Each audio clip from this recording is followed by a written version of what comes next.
Europa, bienvenidos a un programa especial de Sin Lugar para los Débiles. En pocos días, en 2 días, el 24 de marzo, se van a cumplir 50 años del golpe cívico-militar en la Argentina. 50 años que para muchos puede ser la excusa de decir, esto ya es parte del pasado. 50 años son muchos, dirán otros tantos, y te intentarán justificar entonces el olvido, intentarán justificar la desmemoria, intentarán borrar los nombres de cada uno de los desaparecidos y de las desaparecidas. Intentarán arrancarnos de un tirón ese grito de esa enorme victoria popular por la memoria, la verdad y la justicia que fue, es y será el nunca más. Hoy quisimos hacer el programa desde aquí. Estamos en Avellaneda, estamos en el infierno. El infierno es el nombre del centro clandestino de tortura y desaparición que existió aquí en Avellaneda, desde 1976 hasta principios del 79. Por aquí pasaron hombres y mujeres, aquí fueron torturados y aquí fue la última vez que se los vio. Aquí mismo, y ahora vamos a recorrer este espacio que hoy es un espacio de la memoria, aquí mismo vivió el genocida Echecolás. Les voy a mostrar dónde vivía Echecolás. Les voy a mostrar dónde hace 50 años, quizás un poco menos, estaban muchos de los 30.000 siendo torturados, robándoles su identidad.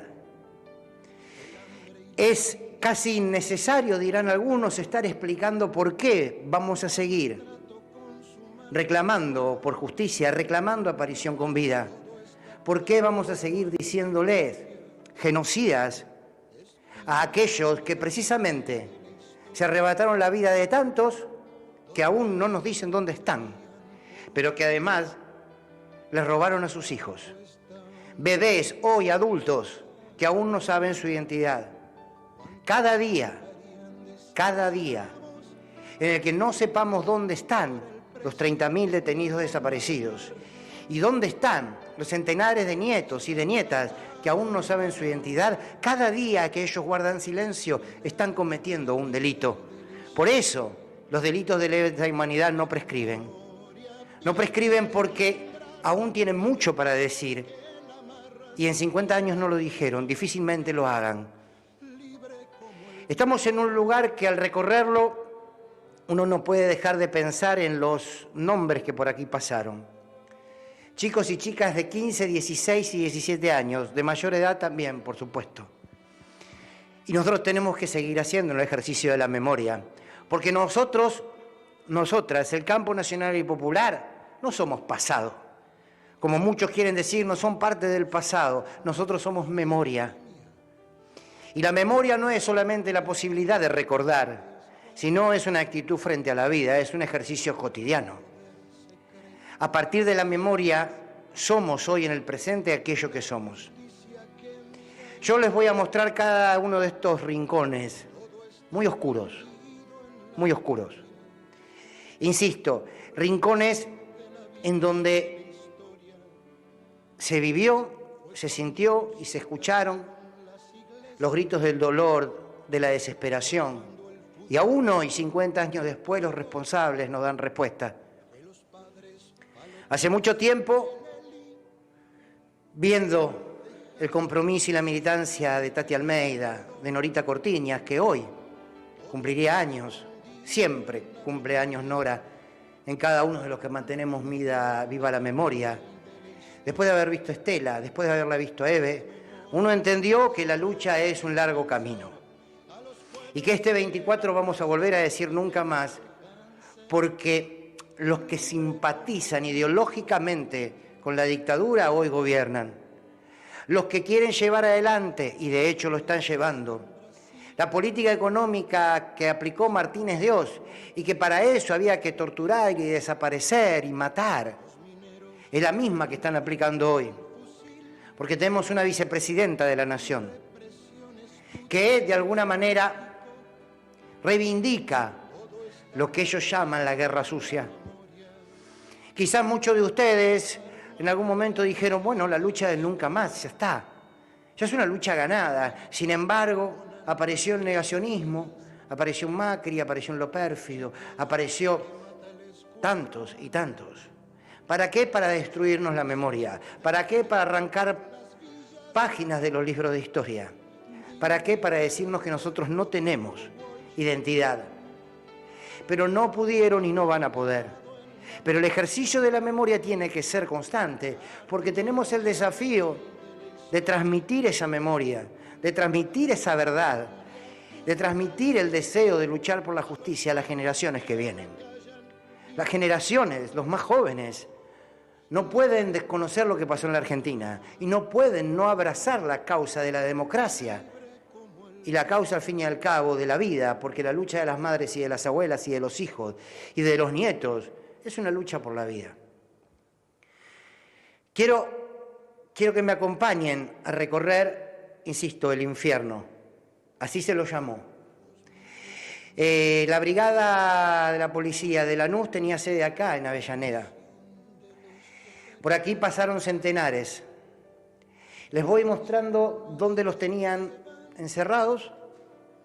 Después les voy a mostrar cómo tenían dividida una parte que, si se quiere, podía tener acceso al público, a la gente que se acercaba a la brigada. Les voy a mostrar los lugares en donde muchos de nuestros 30.000 fueron torturados. ¿Saben por qué? Porque las paredes aquí nos siguen pidiendo justicia. Y ustedes saben que estas no son palabras hechas. Quiero que me acompañen. Este es el sector de los calabozos. Es un área que era restringida. Ustedes ya verán aquí, esa es como una antesala, pero ustedes ya verán aquí las rejas. Esto, desde que se recuperó como espacio de la memoria, recién en el 2016, después de un pedido y de un trabajo y de una lucha que llevó adelante el intendente Jorge Ferraresi, recién en el 16 pudieron recuperar este espacio, que hoy es un espacio de la memoria. Estos son los calabozos. Aquí estaban los detenidos, desaparecidos, a quienes las madres los buscaban y no los encontraban. Estos son los calabozos. En cada uno de estos calabozos, acá hay 5, pero en cada uno de estos, si ustedes lo ven hacia adentro, aquí tenían encerradas por lo menos 5 o 6 personas, por cada uno de estos calabozos. Del otro lado, que ahora se los mostraré, del otro lado había celdas que eran aquellas que estaban en un libre acceso, por decirlo de alguna manera, con detenidos que les decían que eran detenidos legales. De un lado demostraban la cara hacia afuera, pero de este lado era el paso previo a la tortura. Si mucho de lo que sucedió aquí dentro hoy tuviese a los responsables condenados, si mucho de lo que sucedió aquí nosotros supiésemos, sus familias supieran dónde están, seguramente nuestra historia sería otra. Pero es hasta el día de hoy que nada dicen. Por eso insisto, la lucha por la memoria, por la verdad y por la justicia no se agota nunca. Y no es una frase, este es el lugar. Aquí están las huellas del infierno. Horacio Matoso es un sobreviviente de este lugar. Allí parte de su testimonio. El cabo que estaba a cargo decía que nadie le daba comida para nosotros y a veces nos traía pan viejo o comida que le quedaba de algún restaurante. En un costado había ropa tirada, bultos, ropa y zapatos. Ahí nos desnudaban. A mí me dejaron con un pantalón descalzo, sin ninguna ropa, acá arriba, en este lugar. Nilda Eloy, sobreviviente, una gran luchadora. Nos daban cucharadas de una olla. Entonces, si éramos 10, lo que alcanzaba para 10. Si éramos 30, lo que alcanzaba para 30. O sea, más que la mirilla no había otro tipo de ventilación, ni nada. Enfrente había como un piletón de esos grandes de lavar la ropa. Y sobre el costado 2 baños con inodoro. Habla de esta mirilla que están aquí, en las puertas de los calabozos. Conocía la voz, dijo Adolfo Paz, otro sobreviviente, conocía la voz del botellero que todas las mañanas andaba por ahí, me eran familiares los ruidos de los talleres vecinos. Aquí hay otro, este era un calabozo donde había más gente, era un grupo mucho más grande el que encerraban aquí. De aquí, insisto, era un lugar que aseguraban que tenían todo el tiempo oscuras.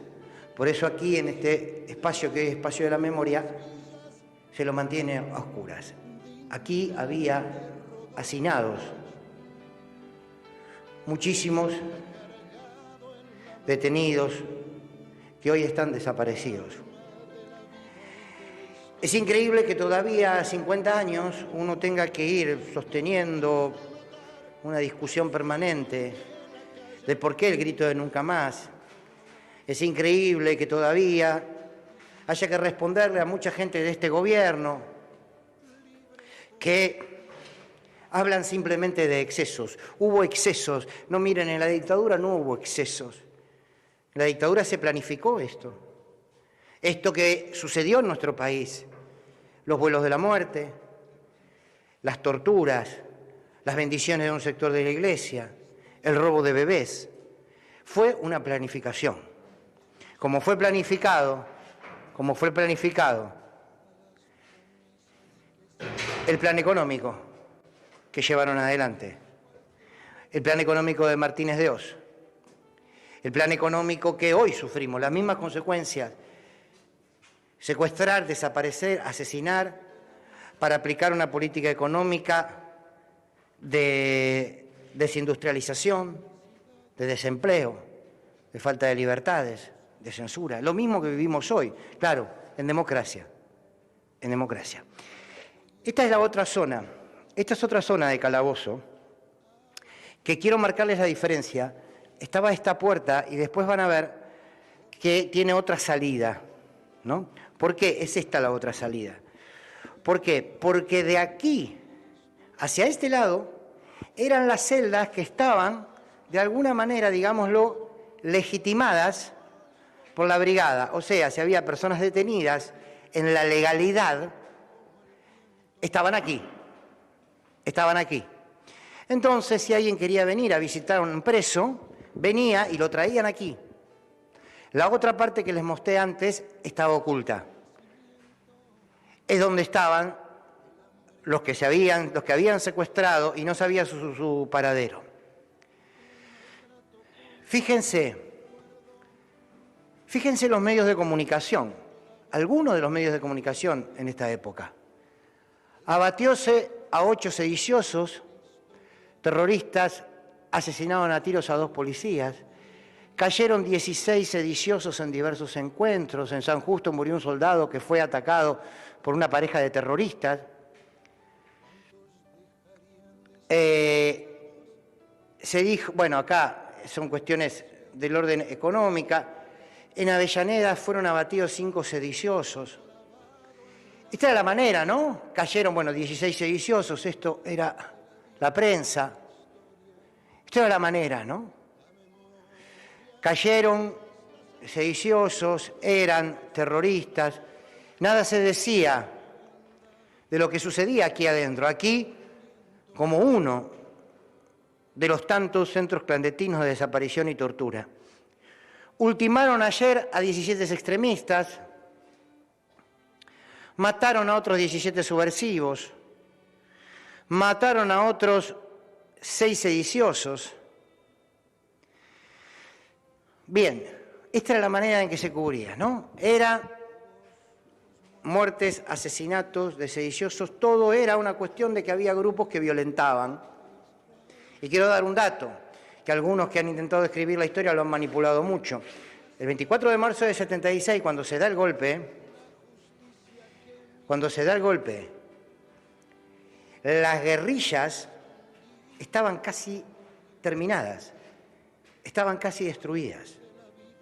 De hecho, la última resistencia había sido en Tucumán y ya no quedaban fuerzas armadas, guerrilleras, que se mantengan firmes. Por tanto, cuando se da el golpe de Estado, la excusa fue ese ataque y esa lucha contra un grupo guerrilleros que titulaban de terroristas que, insisto, ya no estaban armados de la manera en que decían. Bien, aquí salgo, ven, esta era la puerta que se dividía. Aquí lo clandestino, lo que vimos hace un rato, el sector de calabozos, y aquí, del otro lado, lo que se podía mostrar. Bien, quiero que sigamos recorriendo este espacio que les puedo asegurar que es muy grande. Hay muchos lugares que va a ser difícil poder trasladarnos, pero por lo menos quería que ustedes puedan, porque esto es el ejercicio de la memoria, porque estas no son paredes vacías, porque acá hay vidas, acá hay historias, acá hay mucho dolor que aún no termina de sanar, porque no sabemos dónde están, que aún no termina de sanar, porque todavía hay mucha gente impune. Y pensar que hay gente de este gobierno que dice vamos a evaluar el indulto. Quiero primero agradecerles a quienes están aquí, a Claudio y a Jimena Jacoy, porque bueno, como secretario de Derechos Humanos de Avellaneda, como directora, bueno, nos han dado la oportunidad de poder estar esta noche aquí, hacer este recorrido y seguir apostando a la memoria, ¿no? Porque de esto se trata. Ustedes están, acá está Nilda Esmaeloy, una gran militante, una gran luchadora de los derechos humanos, que estuvo aquí, ya falleció, pero fue una gran luchadora, me la acuerdo militando mucho por la aparición de Jorge Julio López, desaparecido también en Democracia. Claudio, me imagino que este lugar para ustedes, para el pueblo de Avellaneda, es muy emblemático, les costó mucho poder construirlo como espacio de la memoria. Ustedes están todos los días, hoy, trabajando aquí en este espacio. ¿Qué significa para Avellaneda, qué significa para ustedes este llamado el infierno? A ver, lo primero que debo destacar es que este lugar lo pudimos desafectar en el año 2016 por la decisión política de Jorge Ferraresi. Si no, esto hubiera seguido siendo la Dirección Departamental de Investigaciones, ex Brigada de Investigaciones. Es muy caro al sentimiento de los avellanedenses, porque nosotros, lamentablemente, cuando llegamos aquí teníamos un listado de 79 víctimas y hoy llegamos a 659 comprobables. Eso habla claramente de que por lo menos una gran parte de la población de Avellaneda fue afectada. Entonces también que este lugar funcionara como una brigada, un ex centro clandestino, era casi una afrenta, ¿no?, a este sentimiento de terminar con esa función que tenía el Estado y pasar a constituirse en un espacio de memoria.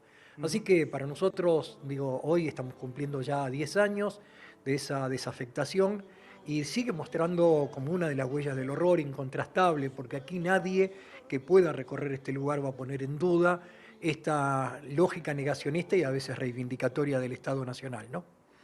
Me imagino que debe pasar mucha gente que viene aquí a acercarse a lo que es hoy el espacio un espacio de memoria. ¿Qué te ha significado a vos, que sos una generación más joven, este espacio y este lugar con el que ustedes conviven todos los días? Me imagino que también se debe hacer difícil. Estamos todos los días acá, pasa mucha gente, y haces referencia a mi edad, y nosotros recibimos muchos pibes y pibas del nivel secundario, y todos los días es una experiencia diferente. Hay un antes y un después, si me lo preguntas de manera particular, hay un antes y después de mi paso por este lugar.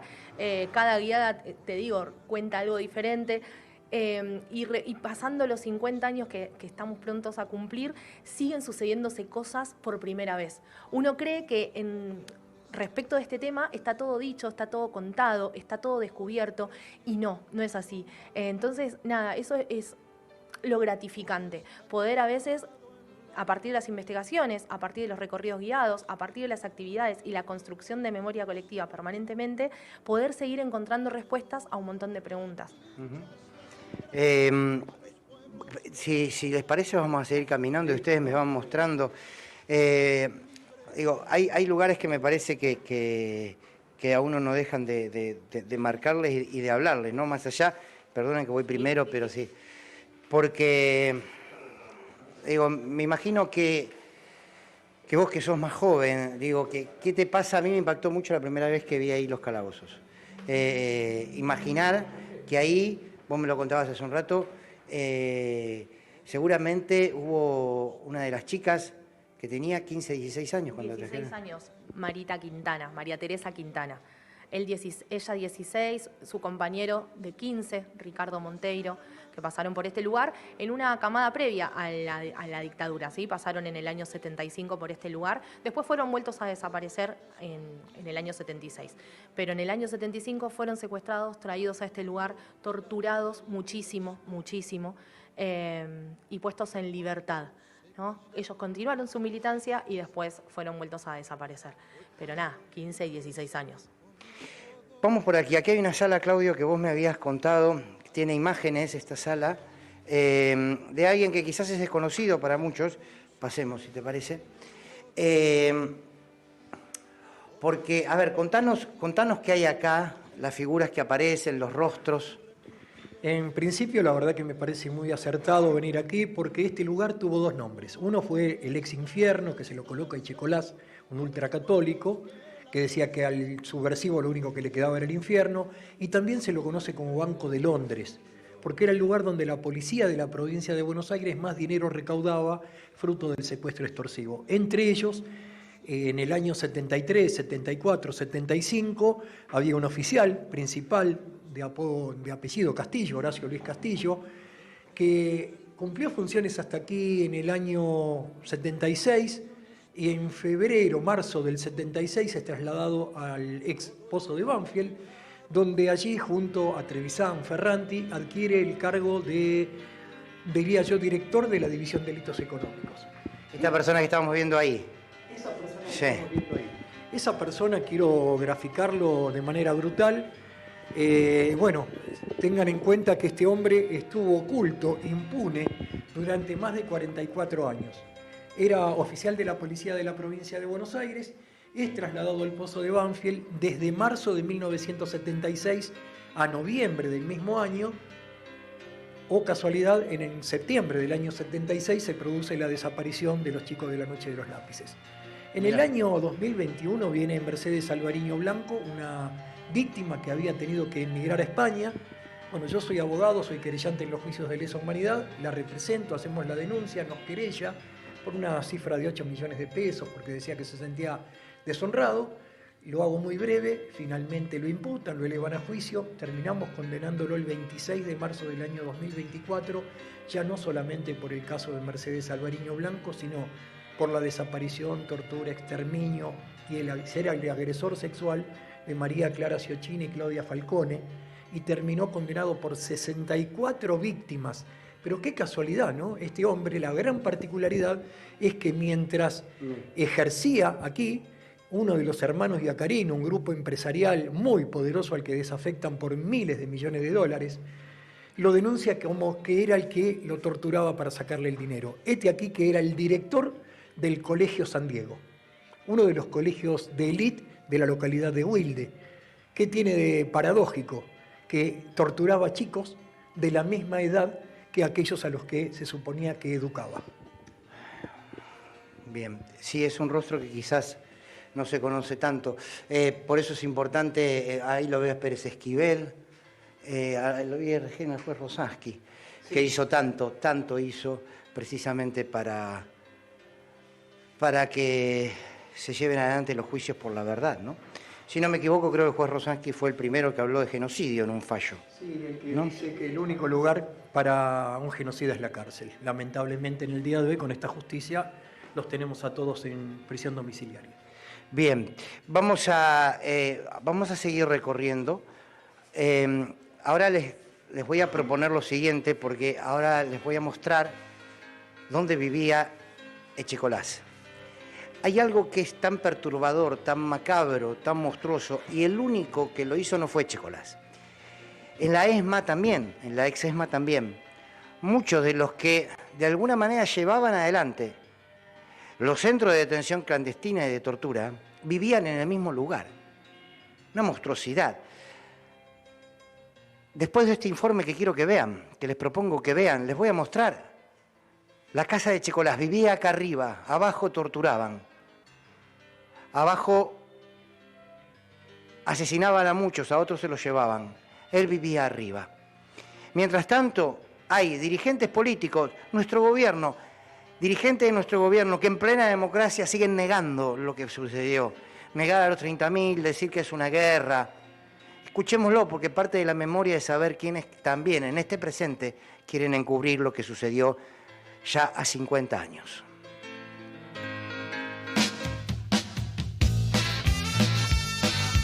¿Y son los que están agotados en un muro o son muchos más? No, aquello que yo llamé el cubro, los derechos humanos, de vivir, de seguir viviendo después de más de 40 años de una tragedia que los argentinos vivimos, de las cuales nos hemos sentido muy apenados, seguimos condenados, pero eso no es la agenda de hoy. No es el momento de tomar la palabra, hacer declaraciones públicas, y menos si sos funcionario. Porque no era ocasión de decir 8.000, con lo que eso implica respecto de una cifra verdaderamente abierta.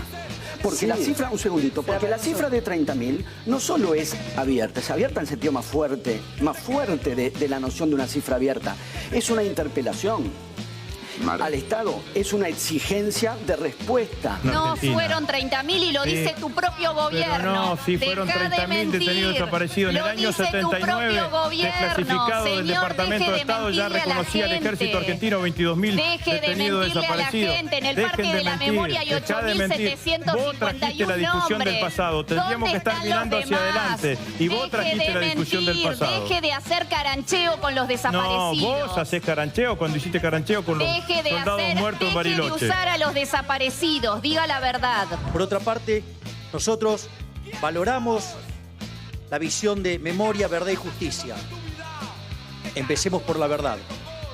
No fueron 30.000 los desaparecidos, son 8.753. ¿Hay que discutir el número de desaparecidos o no? A mí me parece que lo que no podemos decir es o decís 30.000 o sos un traidor a la patria. A ver, la base es la libertad. La base fue científica.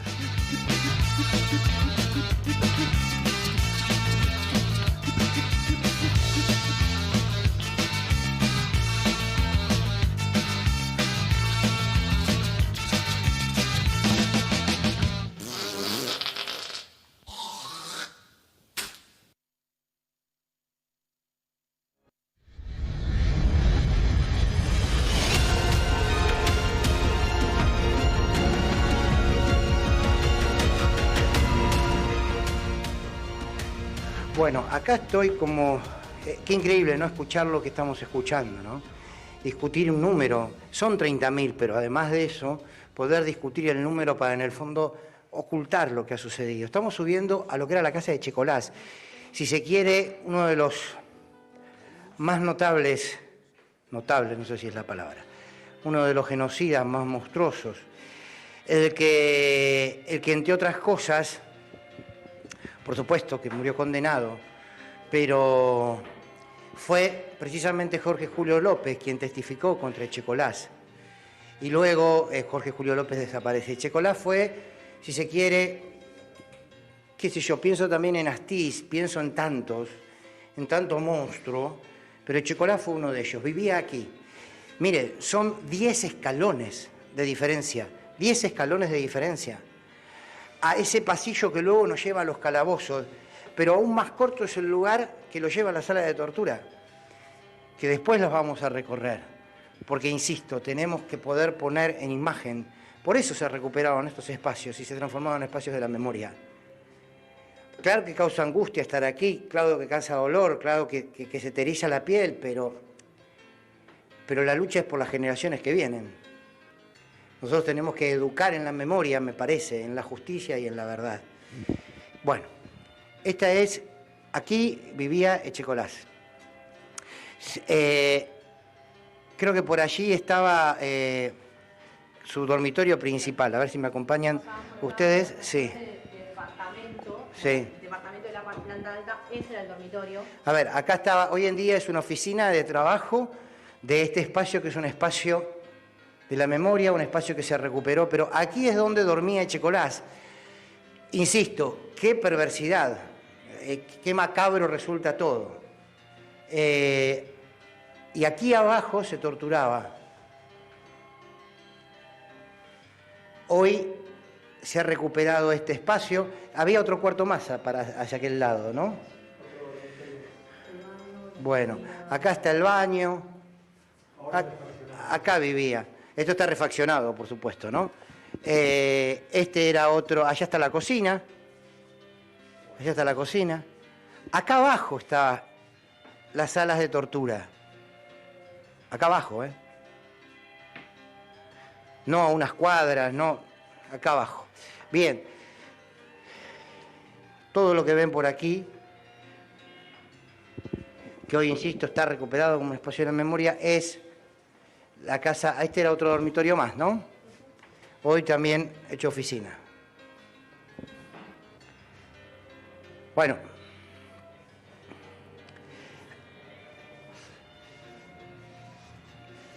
Vamos a... Bueno, todo esto. La cercanía, el poder convivir, evidentemente, el poder convivir con el horror que ellos mismos generaban. Ahora en un rato vamos a hablar con familiares de desaparecidos que estuvieron aquí, muchos de ellos secuestrados. ¿Se entiende? Seguramente sí. Lo importante de haber recuperado estos espacios como espacios de la memoria. Porque, insisto, esos espacios, transformarlos en espacios culturales, en espacios de reflexión, de análisis, también en espacios de alegría, de compartir, tiene que ver con demostrar lo mucho que aún hay por hacer. Vamos a ir, si les parece, vamos a hacer un corte muy chiquitito y vamos a hablar. Está Marco Cittadini abajo, ya con muchos familiares y sobrevivientes, y les voy a mostrar los lugares donde tantos y tantos fueron torturados. En un ratito, volvemos a la tanda y ya estamos. Aquí desde el infierno.